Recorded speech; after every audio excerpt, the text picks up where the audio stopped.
வணக்கம். இந்திய அரசாங்கத்தின் அறிவியல் தொழில்நுட்பத்துறை, விக்யான் பிரசார் மற்றும் காரைக்குடி அழகப்பா பல்கலைக்கழகம் இணைந்து வழங்கும் அனுபவம் மூத்த குடிமக்களுக்கான சிறப்பு நிகழ்ச்சிகள். நிகழ்ச்சியின் கருத்தாக்கம் டாக்டர் ஆர். ஸ்ரீதர். ஆலோசனையாளர் மிஸ் கௌசல்யா. நிகழ்ச்சி ஒருங்கிணைப்பாளர் டாக்டர் பாரதி. நேர்களே, இந்த பட்டிமன்றத்தின் நடுவரின் தீர்ப்பு தொடர்கிறது. இப்போது நம்ம பட்டிமன்றத்துடைய நிறைவுக்கு வருகிறோம். முதலில் இந்த பெரியவர்கள் அறிவியல் அறிந்திருக்கிறார்கள், அறியவில்லை என்ற அணியிலே பேசிய அத்தனை பெருமக்களையும் நான் மனமாற பாராட்டுகிறேன்.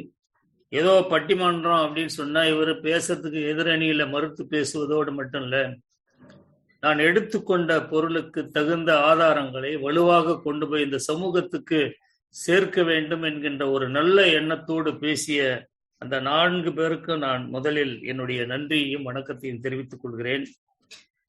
எல்லோரும் மிக சிறப்பாக பேசியிருக்கிற காரணத்தினால் மிக சுருக்கமாக என்னுடைய தீர்ப்பை நான் சொல்லலாம் அப்படின்னு நினைக்கிறேன். இப்ப ஒரு நீதிமன்றத்துல தீர்ப்பு சொல்றது அப்படின்னா கூட ஜட்ஜ்மெண்ட் ரிசர்வ்டுன்னு வச்சிருவாங்க. அப்படின்னா என்ன அர்த்தம் அப்படின்னா, எப்ப வேணாலும் நீதிபதி அந்த தீர்ப்பை சொல்லுவார். ஆனா நான் அப்படி ஜட்ஜ்மெண்ட் ரிசர்வ்டுன்னு சொன்னா பாரதி அம்மா என்கிட்ட சண்டைக்கு வந்துருவாங்க. என்ன சார், 3 தடவை நான் லிங்க் கொடுத்துருக்குறேன், ஜட்ஜ்மெண்ட்டை ரிசர்வ் பண்ணிட்டு நீங்க போயிட்டா 4வது எப்ப சார் நீங்க சொல்லுவீங்க அப்படிலாம் கேட்பாங்க. அதனால மிக சுருக்கமாக இந்த தீர்ப்பு எல்லாருக்கும் தெரிஞ்ச விஷயம்தான். இது ஒன்றும் பெரிய தெரியாத ஒரு விஷயத்தை யாரும் இதுவரையும் நாம் பேசவில்லை. பெரியவங்களுக்கு அறிவியல் தெரிந்திருக்கிறது, தெரியவில்லை என்று பேசியவர்கள் எல்லாம் மிக சிறப்பாக பேசினாங்க. இந்த அறிந்தவர்கள் என்ற அணியில பேசியவர்கள் மருத்துவத்தை பற்றி, வானியலை பற்றி, கோள்களினுடைய இயக்கத்தை பற்றி எல்லா விஷயமுமே மனுஷனுக்கு ஆதி காலத்திலிருந்து தெரியுது தானே தவிர, வடிவங்கள் வேண்டுமென்றால் கருவிகள் மூலமாக மாறி இருக்கலாமே தவிர எண்ணங்கள் எப்பயுமே மாறவே இல்லை. முருகையன் பேசும்போது கூட நிறைய செய்தி சொன்னார். அதை ஒட்டி பேசிய ரேவதி கூட ரொம்ப அற்புதமான செய்திகளை எல்லாம் பதிவு செஞ்சாங்க. இந்த பக்கம் பேசிய அசோகனும் தேவசேனாவும் என்ன சொல்றாங்க அப்படின்னா, எதையுமே நீங்க புரிஞ்சிக்க மாட்டீங்க, நவீனமான எத்தனை விஷயங்கள் இன்னைக்கு வந்து போச்சு, இன்னைக்கு மருத்துவம் எவ்வளவு சவாலாக இருக்கிறது, இன்னைக்கு உலக நாடுகளே வியந்து பார்க்குற அளவுக்கு கொரோனாவுக்கு நம்ம ஊசி கண்டுபிடிச்சிட்டோம், அதை போட்டதுனால இன்னைக்கு கட்டுப்படுத்திருக்கிறோம், இன்னைக்கு ஒமைக்ரான் வந்தாலும் சரி, எந்த கிரான் வந்தாலும் அதை பற்றிலாம் கவலைப்படாம நம்ம போராடக்கூடிய சூழ்நிலையில, வாதாடக்கூடிய சூழ்நிலையில நாமெல்லாம் இருக்கிறோமே, இது மிக முக்கியமானது இல்லையா, இந்த மாற்றம் தேவைதானே, தேவையில்லையா அப்படின்னு சொன்னாங்க.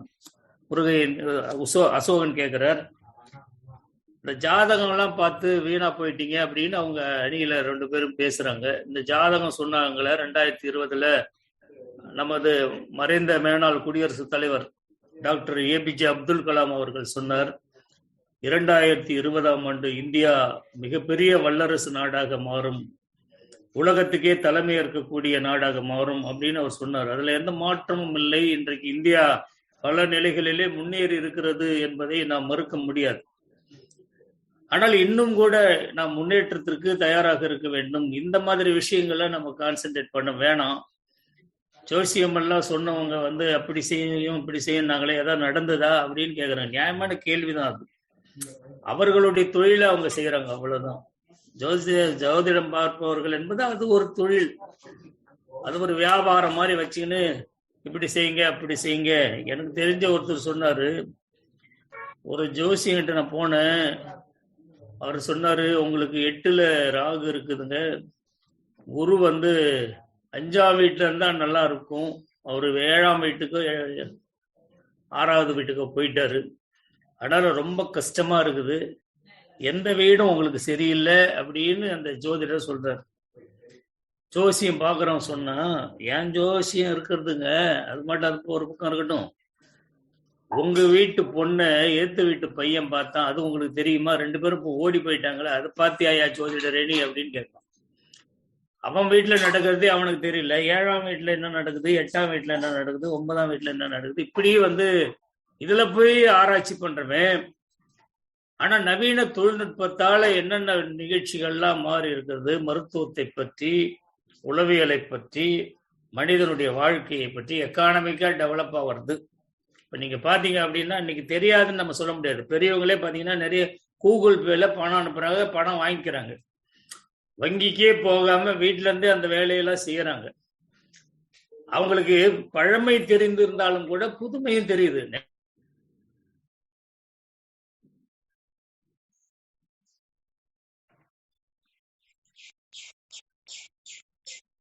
சார் கேட்கலங்க சார்.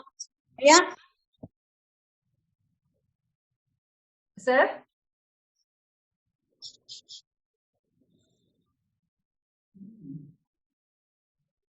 சார் சார் கேட்கலங்க சார்.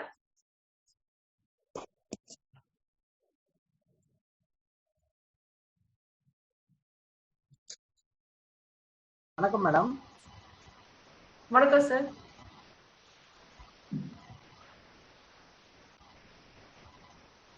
ஐயா மியூட் போட்டாரு, மியூட் போடு, அன்மியூட் பண்ண சொல்லுங்க.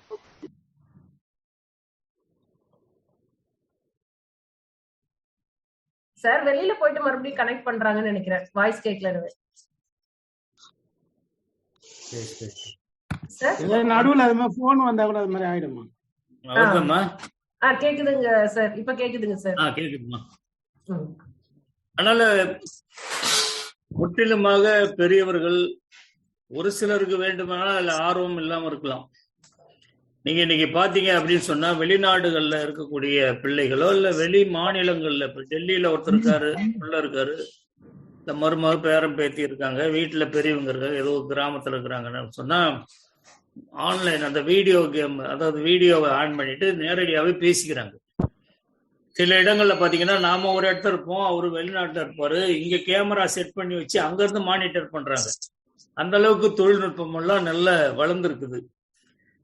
ஆனா இங்க கேட்கப்படுகிற கேள்வி என்ன அப்படின்னு சொன்னா, முற்றிலுமே தெரியவில்லை அப்படின்னா நம்ம எப்பயுமே பெரியவங்களை ஒரு குற்றவாளிகளா மாற்றக்கூடாது. பல பேர் திருமூலரை பற்றி சொன்னாங்க. நான் கூட என்னுடைய உரை தொடக்கத்துல சொன்னேன், நம்ம உடம்ப பாத்தீங்க அப்படின்னு சொன்னா சிலேட்டமும் பித்தம் வாதம் அப்படின்னுவாங்க. இந்த உடம்பு பஞ்சபூதங்களால் ஆனது உங்களுக்கு தெரியும். நீர் வழிபட்ட அந்த விஷயங்களை சிலேட்டமும் சொல்லுவோம், தீ வழியில வர்றத பித்தம் சொல்லுவோம், வாயு வழி வர்றது வாதம் சொல்லுவோம். அப்ப ஒரு மனிதனுடைய இயக்கம் எங்க இருக்குது அப்படின்னு சொன்னா காற்று தான். மூச்சு சரியா இருந்தது அப்படின்னு சொன்னா எல்லாமே சரியாகும். அதனால்தான் உடம்பால் அழிவர் உயிரால் அழிவர் திடம்பட மெய்ஞானம் சேரவும் மாட்டார், உடம்பாய் அறியும் உபாயம் அறிந்தேன் உயிரை அறியும் உபாயம் அறிந்தேன் திருமூலர் உடம்பை வளர்க்கும் உபாயம் அறிந்தேன் உயிர் வளர்த்தேனேன்னு ஒரு பாடல்ல கொண்டு வர்றார். அந்த மூச்சு என்பது மிக மிக முக்கியமா. இப்ப சாப்பாடு இல்லாம கொஞ்ச நாள் இருந்துடலாம், ஆனா காற்று இல்லாம இருக்க முடியாது. தண்ணி இல்லாம கொஞ்ச நாள் வாழலாம், ஆனா உடம்புல சூடு இல்ல, கொஞ்சம் கொஞ்சமா குறைஞ்சா கூட உயிருக்கு பாதிப்பு இருக்காது. அந்த காற்று என்பது ஒரு மிக மிக முக்கியமானது. திருமூலர் ஒரு பாடல்ல சொல்றார், ஏற்றி இறக்கி இருகாலும் பூரிக்கும் காற்றை பிடிக்கும் கணக்கு அறிவார் இல்லை, காற்றை பிடிக்கும் கணக்கு அறிவாளருக்கு கூற்றை உதைக்கும் குறியதுவாமே அப்படின்றார். அவனை காற்றை பிடிக்கும் கணக்குன்னா என்ன அப்படின்றத நம்ம முதல்ல பார்க்கணும். அதான் மூச்சு அறிவியல் அப்படின்னாங்க. இந்த உடம்பு இருக்குது பாருங்க, இது பகல்ல 8 மில்லிமீட்டர் சுருங்கி இருக்குமா, ஆனா இரவு நம்ம படுக்கும் போது 8 மில்லிமீட்டர் நீண்டு இருக்கும். இப்ப இந்த நேரத்துல எப்படி இருக்கு அப்படின்னு சொன்னா, ஒரு நிமிஷத்துக்கு 9 லிட்டர் காத்து படுத்திருக்கும் போது இருக்கும், அமர்ந்து இருக்கும் போது 18 லிட்டர் காத்து இருக்கும், நடை பயிலும் போது 27 லிட்டர் மூச்சு காற்று நமக்கு வேணும். இப்ப நம்ம படுத்திருக்கிறோம் அப்படின்னா 9 லிட்டர் காத்து நமக்கு வேணும், உட்கார்ந்து இருக்கிறோம்னா 17 லிட்டர் காத்து வேணும், நடைபயணம் போறோம்னா 27 லிட்டர். அதனால்தான் சொல்றாரு மருத்துவர், காலையில நல்லா வாக்கிங் போங்க, உடம்புக்கு எந்த வியாதியும் வராது அப்படின்றாங்க. இந்த இதயம் ஒரு சராசரியா 250 கோடி முறை துடிக்குது. இந்த துடிப்புக்கு இதயத்துக்கு ஒரு நாளைக்கு எப்படி அது 18,000 லிட்டர் ரத்தத்தை இறைக்குது. காற்றால மட்டும்தான் அந்த இயக்கம் நடைபெறுகிறது என்பதை நாம் புரிந்து கொள்ள வேண்டும். இந்த காற்றை பிடிக்கும் கணக்கை அறிந்து விட்டால் கூற்றை உதைக்கும் குறியதுவாமே என்று திருமூலர் மிக அழகாக ஒரு பாடலிலே பதிவு செய்திருக்கிறார். இப்ப இந்த திருமூலர் பாட்டெல்லாம் எடுத்து போய் எல்லார்கிட்டையும் உட்காந்து இந்த மாதிரிலாம் சொல்லியிருக்கிறாருங்களே அப்படின்னு நம்ம சொல்றதை விட நல்ல மூச்சை மேல இழுத்து விடுங்கம்மா அப்படின்னு ஒரு டாக்டர் சொன்னா நமக்கு ஒரு நம்பிக்கை வருது. அப்ப இந்த உடல் இயக்கம் என்பதும் மன இயக்கம் என்பதும் எப்படி இருக்கணும் அப்படின்னு சொல்றத தொழில்நுட்பங்கள் இன்னைக்கு வந்து போச்சு. இன்னைக்கு பாத்தீங்க அப்படின்னு சொன்னா நிறைய விஷயங்கள்ல எல்லா விதமான புதிய தொழில்நுட்பங்கள் மனிதனுடைய மூளையிலிருந்து கால் வரைக்கும் நம்மளை குணப்படுத்துவதற்கான விஷயங்கள் வந்து விட்டது. அதே மாதிரி பாத்தீங்கன்னா மனித வாழ்க்கையை உயர்வு செய்வதற்கு ஒரு படிக்கணும். இன்னைக்கு சாதாரணமா ஒரு புத்தகத்துல கிடைக்காத விஷயங்களை நீங்க இணையதளத்துல போய் அந்த பக்கத்துல தேடினீங்க அப்படின்னு சொன்னா உடனே உங்களுக்கு கிடைக்குது. நீங்க உடனே எடுத்துக்கலாம். குறிப்பிட்ட இந்த பகுதி வேணா கூட நீங்க வந்து பிரிண்டர் எடுத்து வச்சு நம்ம படிக்கலாம். நம்ம ஏதோ ஒரு தேர்வுக்கு போறோம், அந்த தேர்வு எழுதக்கூடிய முறைகள் எப்படி இருக்குது. இன்னைக்கு சாதாரணமா பயணங்கள், விமான பயணமாக இருந்தாலும் சரி, கப்பல் பயணமாக இருந்தாலும் சரி, புகைவண்டி பயணமாக இருந்தாலும் சரி, பேருந்து பயணமாக இருந்தாலும் சரி, வீட்டிலே இணையதளத்துல எந்த ஊருக்கு நம்ம போறோம், எந்த பேருந்துலையோ இல்லை எந்த புகை வண்டியில எந்த விமானத்துல இங்கேயே நம்ம பதிவு செய்யறோம், இங்கே டிக்கெட் எடுத்துக்கிறோம். விசா வாங்குறதுல இருந்து எல்லாமே கையில முன்னாடி எல்லாம் பணத்தை எடுத்துன்னு போறோம். இப்ப அதுக்கான அவசியமே கிடையாது. ஒரு ஏடிஎம் கார்டு இருந்தால் ஒரு இன்டர்நேஷனல் கார்டு ஒன்று வச்சுன்னா வெளிநாட்டுல போய் பணம் எடுத்துக்கலாம். நமக்கு பாதுகாப்பு ஒரு ஏடிஎம் கார்டை தான் நம்ம தொலைக்காம வச்சிருக்கணும் தவிர நம்ம முன்ன மாதிரி சூட்கேஸ்ல கத்தையா பணம் எடுத்து போக வேண்டிய விஷயமும் கிடையாது. எங்க தங்கலாம், எங்க சாப்பிடலாம், எங்க சுத்தலாம், எப்படி உலகத்தை முழுமையாக புரிந்து கொள்ளக்கூடிய எல்லா வசதிகளுமே இன்றைக்கு இணையங்கள் நமக்கு மிகப்பெரிய வரப்பிரசாதமா வந்து அமைஞ்சிருக்குது. இதுல குறிப்பிட்ட சில விஷயங்களை நமக்கு என்னதான் வந்து சித்த வைத்தியம் தெரிந்திருந்தாலும், உணவு முறைகள் தெரிந்திருந்தாலும், பழக்க வழக்கங்கள் தெரிந்தாலும் கூட நம்முடைய உடனடி தேவைக்கு, நம்முடைய பாதுகாப்புக்கு, பரிமாற்றத்திற்கு சில விஷயங்களை பெரியவர்கள் தெரிந்து கொள்ள வேண்டுமே என்ற ஆதங்கத்திலே தான் அறியவில்லை என்று பேசியவர்கள் பேசியிருக்கிறார்கள் என்பதை நாம் நினைவு கொள்ள வேண்டும். நீங்க பல செய்திகள் இன்னைக்கு பேசும்போது சொன்னாங்க. இன்னைக்கு பாருங்க, இந்த 2 ஆண்டுகளாக கல்வி நிலையங்கள் மூடப்பட்டு இருந்த காலத்துல கூட மாணவர்கள் தங்களுடைய மனம் மாறிவிடக் கூடாது, ஒரு குறிப்பிட்ட நேரமாவது அவங்கள கணினி முன்னாடி உட்கார வச்சு பாடங்களை நடத்தக்கூடிய வசதிகள்லாம் வந்து போச்சு. பெற்றோர்களுக்கு சில சிரமங்கள் இருந்தாலும் கூட தங்கள் குழந்தைகளுக்கான கல்வி சரியாக வந்து சேருகிறது என்கின்ற ஒரு மன மகிழ்ச்சி அது கொடுக்குது. இன்னைக்கு பாத்தீங்க அப்படின்னு சொன்னா பெரிய நிறுவனங்கள்ல பணியாற்றவங்களை கூட இந்த கொரோனா காலகட்டத்துல விடுமுறை கொடுக்காம நீங்க வீட்டுல இருந்து வேலை செய்யுங்க, உங்களுக்கு நாங்க பணம் அனுப்புறோம் அப்படின்னு சொல்லிட்டு எல்லாரும் வீட்டில இருந்தே பணியாற்றி கொண்டு இன்னைக்கும் சம்பாதித்து கொண்டிருப்பவர்கள் நிறைய பேர் இருக்கிறாங்க. அப்ப அவங்களுக்கு பண தேவை இருக்குது. ஒரு பொழுதுபோக்கான ஒரு அம்சம் அப்படின்னு சொன்னா ஒரு திரைப்படம் பார்க்கலாம். உலகத்தை பற்றி பல விஷயங்களை ஒவ்வொன்றும் ஒரு எந்த ஒரு இணையதளத்துல எதை போய் ஒரு காட்டை பற்றி தெரிஞ்சுக்கன்னா கூட காட்டுல வாழக்கூடிய உயிரினங்கள், காட்டு மரங்கள், காட்டினுடைய பாதைகள், நீர்நிலைகள் எல்லாத்தையுமே ஜியோகிராபிக்கல் சேனல், டிஸ்கவரி சேனல் மாதிரி இங்க உட்கார்ந்துனே நம்ம பாக்குறோம். ஒரு அவசரத்துக்கு ஒரு மருத்துவமனை தேடணும் அப்படின்னு சொன்னா அந்த மருத்துவமனைக்கு தொடர்பு எண்கள் இருக்குது. அதுக்கு உடனடியா இப்ப டாக்டருங்க என்ன சொல்றாங்க, நீங்க வரவே வேணாம், நீங்க ஆன்லைன்லயே மருத்துவம் பண்ணிக்கலாம், என்ன உடம்புக்கு சொல்லுங்க, அவங்களே மருந்து மாத்திரை பத்தி நமக்கு சொல்றாங்க. திரும்பி அந்த மருந்து வருது, மாத்திரை வருது, நம்ம உடம்பு குணமாகுது. அந்த மாதிரி நமக்கு யாராவது ஒரு பிரச்சனை பண்றாங்க அப்படின்னு சொல்லிட்டு பக்கத்து வீட்டுக்காரங்கிட்ட போய் சொல்ல முடியலன்னா கூட உடனடி கம்யூனிகேஷன். இப்ப நிறைய பேர் என்ன பண்றாங்கன்னா செல்லை விட வாட்ஸ்அப்ல தான் முழு நேரம் உட்கார்ந்து இருக்கிறாங்க. இல்ல வேற வந்து இணையத்தை பயன்படுத்தாத ஒருத்தம் கூட கிடையாது. ஆக 1000 விஷயங்கள் பெரியவர்கள் அந்த காலத்துல தெரிந்து வைத்திருந்தாலும் கூட அதையெல்லாம் நம்ம புறக்கணிக்க முடியாது. இப்போ அந்த காலத்துல மகாகவி பாரதி சொன்னோம், காசி நகர் புலவர் பேசும் உரைதனை காஞ்சியில் கேட்கும் கருவி செய்வோம் அப்படின்னா அவனுடைய கனவு அது. அப்ப அந்த கனவுகள்லாம் இன்னைக்கு நினைவாகி வந்திருக்கிறது. ஆனா நம்மை பொறுத்தவரையில் பொதுவான தொழில்நுட்பத்தை பற்றி பேசாமல் இன்றைக்கு இருக்கக்கூடிய மூத்த தலைமுறை, தேவசேனா நல்லா சொன்னாங்க, நாம கற்றுக் கொடுக்க தவறிவிட்டோம், நம்ம நிறைய விஷயங்களை பரிமாற தவறிவிட்டோம். அதனாலதான் அந்த தலைமுறைக்கு நம்ம சேரல. ஏன்னா பெரியவங்களை மட்டும் குற்றவாளி ஆக்கக்கூடாது. நாம அவங்களுக்கு அதை தெரியல இதை தெரியல அப்படின்லாம் நம்ம சொல்ல முடியும். எல்லாருக்கும் எல்லாம் தெரியும். என்ன செய்யணும்? அம்மா எனக்கு இப்படி வந்துன்னா இதை நீங்க ஆன் பண்ணுங்க, இதை குச்சி வச்சிங்க, இதை இப்படி செய்யுங்க அப்படின்னு சொன்னா அவங்க செய்வாங்க. ஆனா சதவீதத்தில் மிக குறைவாகத்தான் பெரியவர்கள் தெரிந்து கொள்ளாமல் இருக்கலாமே தவிர பெருமை. இங்க பாருங்க, அப்படின்னா நம்ம ஊர்ல ஒரு கிராமத்துல பிறந்த ஒரு அம்மா அமெரிக்காவில் இருக்கிறாங்க அப்படின்னா அவங்க கிராமத்துக்காரங்கன்னா விட்டுடுவோம், அவங்க எல்லா டெக்னாலஜியும் அவங்க கையாளுறாங்க.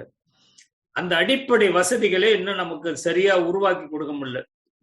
இன்னைக்கு நம்ம வெறும் செல்போனை மட்டுமே ஒரு தளத்துல பயன்படுத்த முடியாது. அதை தாண்டி பல நவீன தொழில்நுட்ப கருவியெல்லாம் அதற்கான தேவைகள் வரும்போது அதை நம்ம பயன்படுத்தணும்னா அதற்கான உபகரணங்கள் நமக்கு இருக்கணும்.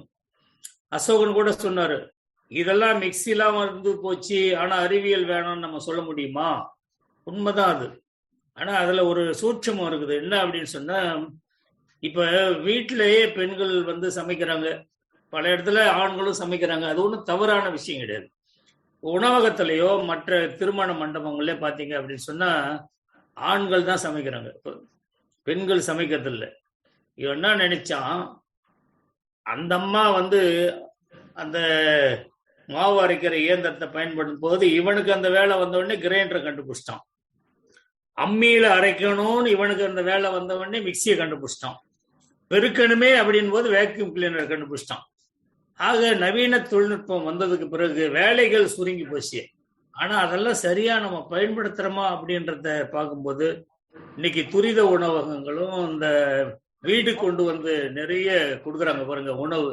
இதெல்லாம் பார்க்கும்போது எங்க நம்ம போயிட்டு இருக்கிறோம், ஏன் இவ்வளவு சோம்பேறித்தனம் வந்து போச்சு? யாரோ செய்யறத சமைக்கிறத சாப்பிட்றதுல இருக்கக்கூடிய ஒரு ருசி மகிழ்ச்சி வந்து நம்ம சமைச்சு நம்ம குடும்பத்தோட உட்கார்ந்து சாப்பிடக்கூடிய அந்த பழக்கங்கள்லாம் அந்நியமா போச்சு அப்படின்னு சொன்னா உறவுல எவ்வளவு ஒற்றுமை விலகி போகுது அப்படின்றத நம்ம பார்க்கணும். குழந்தைக்கு பருப்பு சாதத்துல கொஞ்சம் நெய்யை கலந்து ஊட்டும் போது வெறும் சாதம் மட்டும் அந்த குழந்தைக்கு போகுது, தன்னுடைய தாயினுடைய அன்பு, தன் தந்தையினுடைய அரவணைப்பு அத்தனையும் அந்த குழந்தைக்கு போகும்போது தான் உண்மையான ஒரு பிணைப்பு, உண்மையான ஒரு பாசம், உண்மையான ஒரு மனித நேயம் அதுக்கு வளரும். ராமகிருஷ்ண பரமஹம்சர் ஒரு கதை சொன்னார். ஒரு குரு இருக்காரு ஒரு ஊர்ல. அவர் ரொம்ப நாளா அந்த குருவை அந்த ஊர்ல இருக்கிற ஒரு பணக்காரர் விருந்துக்கு கூப்பிடுறாரு. ஆசிரமம் வச்சிருக்கீங்க, நிறைய மாணவர்களை உருவாக்குறீங்க, ஒரு நாள் நீங்க எங்க வீட்டுல வந்து சாப்பிடணும். குரு சொல்றாரு, நான் வரும்போது வரேன் அப்படின்னு சொல்றாரு. பல காலம் அவரால் போக முடியல. ஒரு நாள் ரொம்ப கட்டாயப்படுத்தவே அவரை போக முடியாத ஒரு சூழ்நிலையில ஒரு சீடனை அனுப்புறாரு. நீ போய் அந்த பணக்காரர் வீட்டுல சாப்பிட்டு வாப்பா ஏன் சார்பிலன்னு. இவனும் போனோம். குருவுக்கு செய்ய வேண்டிய மரியாதையில அவனுக்கு செஞ்சாங்க. வெள்ளித்தட்டுல நல்ல சாப்பாடெல்லாம் போட்டாங்க. சாப்பிட்டுட்டு வரும்போது என்ன பண்ணா, ஒரு வெள்ளி டம்ளரை எடுத்துன்னு வந்துட்டான். 2 நாளா அவனுடைய குற்ற உணர்ச்சி அவனை தூங்க விடல. தெரியாம இப்படி தப்பு பண்ணிட்டோமே, இதை எப்படி குருநாதர்கிட்ட சொல்றது அப்படின்னு அவனுக்கு காய்ச்சலே வந்து போச்சு. ஆசிரமத்துல அவன் தனியா படுத்துன்னு இருக்கிறான். 2 நாளா அவனை பார்க்கல குருநாதர். விருந்துக்கு போனவன் என்ன ஆனான்னு அவனை கூப்பிட்டு விசாரிக்க முடியல. அப்புறம் மற்ற சீடர்கள்ட்ட கேட்குறாங்க, என்னப்பா விருந்துக்கு போனானே என்னன்னா? தெரியல குருநாதா, அவன் 2 நாளா கடும் காய்ச்சல்ல படுத்துனுக்குறான். குருநாதர் அவன்கிட்ட போய் அவனை பார்க்குறார். அவன் அவருக்கு காலில் வந்து அழுவுறான், என்ன மன்னிச்சிருங்க குருவே. என்னடா தப்பு பண்ண, ஏன் என்னை இப்படி மன்னிப்பு கேட்குறேன்?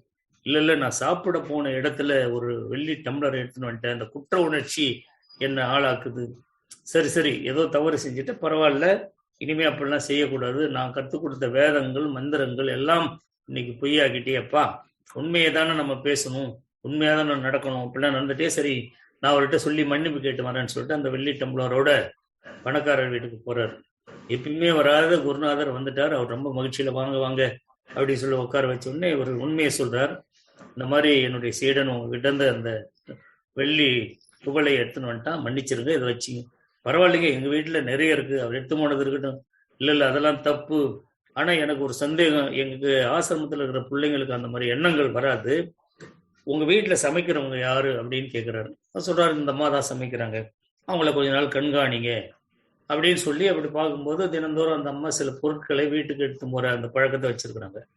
இதை பார்த்துட்டு போய் அந்த பணக்காரர் குருகிட்ட சொல்றாரு, அவங்கள நீங்க ஒன்றும் செய்யாதீங்க. ஒரு உணவு என்பது சாதாரண விஷயம் அல்ல.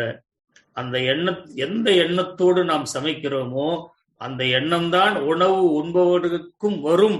அதனால தான் திருடக்கூடிய ஒரு புத்தி இருக்கக்கூடிய ஒருவர் சமைத்த உணவை ஒருவன் உண்டால் அவனுக்கும் அந்த புத்தி வரும் என்பதை என் சீடன் நிரூபித்து விட்டான். இனிமே அப்படி தவறுகள் நடக்காது அப்படின்னு ஒரு கதை மூலமாக ஒரு அறிவுரையை சொன்னார். அதுல என்ன தெரியுது அப்படின்னு சொன்னா, இந்த மாதிரியான உணவு விஷயங்கள்லாம் இன்னைக்கு மாறி போய் இப்ப பாரதிதாசன் கூட சொல்றார், கொண்டவனுக்கு எது பிடிக்கும் குழந்தைக்கு எது பிடிக்கும்னு அந்த அம்மா பார்த்து பார்த்து சமைப்பாங்களாம். இந்த மாதிரி ஒரு உணவு என்பது எது ஒரு சாதாரண விஷயம் கிடையாது. அதுக்குள்ள இருக்கக்கூடிய உயிர்ப்பு, அதுல மிதக்கக்கூடிய உண்மையான அன்பு, இதையெல்லாம் மாறி இந்த உணவகங்கள் இப்படியெல்லாம் ஒரு வாழ்க்கை முறையை மாத்திச்சு. இதெல்லாம் பெரியவங்க அந்த காலத்துல வச்சிருந்தாங்களே, அதையெல்லாம் மீறிட்டமே அப்படின்ற ஒரு ஆதங்கத்துல அவங்க சொல்லியிருக்கிறாங்க. ஆனாலும் ஒரு செய்தியை தான் அந்த பட்டிமன்றத்தின் வாயிலாக சொல்ல ஆசைப்படுகிறேன். நம் இந்திய திருநாட்டில், குறிப்பாக தமிழ் சமுதாயத்தில் மரபுகள் என்றைக்கும் அழிவதில்லை. கவியரசு கண்ணதாசன் அர்த்தமுள்ள இந்த மதத்துல பல இடத்துல சொல்லுவார், நம் மூதாதையர்கள் முட்டாள்கள் அல்ல அப்படின்னு வரும். ஆனால நம்ம ஏற்றி வைத்திருக்கக்கூடிய அத்தனை விஷயங்களுமே சமூகத்திற்கும் வாழ்க்கைக்கும் மிக பொருத்தமானதுதான். எல்லாத்துக்கும் நம்ம டாக்டர்கிட்ட போகக்கூடாது. நம்மளால சரிப்படுத்த வேண்டிய விஷயங்களை மருந்து மாத்திரைகளே இல்லாமல் நம்ம சரிப்படுத்தக்கூடியது உணவுகள் மட்டும்தான். ஒருவேளை பட்டினி கிடக்கும் போது வயிறு ஃப்ரீ ஆயிடுது, நல்ல ஒரு மூச்சு காற்று இழுக்கும் போது இதயம் சரியாக இயங்க ஆரம்பிக்குது. அப்ப தியான முறை, யோகாசனங்கள், இந்த மாதிரியான பழம்பெருமையான தமிழருடைய அந்த பண்பாட்டு தலங்கள் எல்லாம் பின்பற்றப்பட்டால் உடலுக்கு வியாதி என்பது இருக்காது. சித்த மருத்துவம் என்னைக்கும் அழியாது. ஏன்னா அது இயற்கையானது, கலப்படம் இல்லாதது. அதனால அது அவசியம்.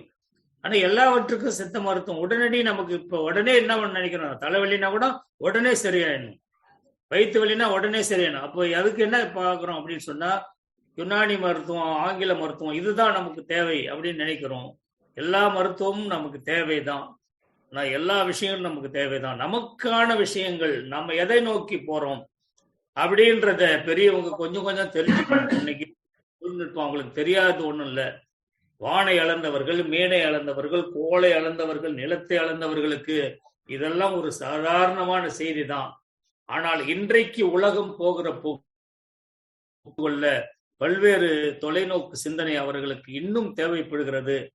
அதை சொல்லிக் கொடுக்க வேண்டிய தலைமுறைக்கு அந்த பொறுப்பு இருக்கிறது. ஆகவே இளைய தலைமுறை தங்கள் பெற்றோர்களை கொண்டாட வேண்டும். அவர்களை வழிகாட்டியாக நினைத்து தாங்களும் அவர்களோடு கைப்பிடித்து நடப்பதற்கு புதிய தொழில்நுட்பங்களை பெற்றோர்களும் பெரியவர்களும் கற்றுக்கொள்ள வேண்டும். 1000 தான் அவர்கள் கற்றுக்கொண்டிருந்தாலும் கூட உலகத்தோடு இன்றைக்கு அவர்கள் பயணம் செய்வதற்கு நவீன தொழில்நுட்பங்களும் அறிவியலும் தேவை என்பதை உணர வேண்டும் என்று சொல்லி இந்த பட்டிமன்றத்தை மிக சிறப்பாக ஏற்பாடு செய்த மணக்குள விநாயகர் பொறியியல் கல்லூரி நிலா பண்பலைக்கு என்னுடைய நெஞ்சார்ந்த நன்றியையும் வணக்கத்தையும் தெரிவித்துக் கொண்டு, ஒருங்கிணைத்த பேராசிரியர் திருமதி ரேவதி அவர்களுக்கும் நன்றியை தெரிவித்துக் கொண்டு, பேசிய பெருமக்களுக்கும் இதை காற்றலை மூலம் கேட்கக்கூடிய பெரியோர்களுக்கும் எங்கள் வணக்கத்தையும் நன்றியும் தெரிவித்து நிறைவு செய்கிறோம். நன்றி, வணக்கம். நேயர்களே, இந்த பட்டிமன்ற நிகழ்ச்சியின் முதியோர்கள் அறிவியலை பற்றி எந்த அளவுக்கு அறிந்திருக்கிறார்கள், எந்த அளவிற்கு அறியாமல் இருக்கிறார்கள் என்ற தலைப்பின் பட்டிமன்றத்தை மிக சிறப்பாக நடத்திய அனைத்து பேராசிரியர்களுக்கும் நடுவர் ஐயா அவர்களுக்கும் எங்கள் நிலா சமுதாய வானொலி மூலம் மனமார்ந்த நன்றியை தெரிவித்துக் கொள்கிறோம். நன்றி.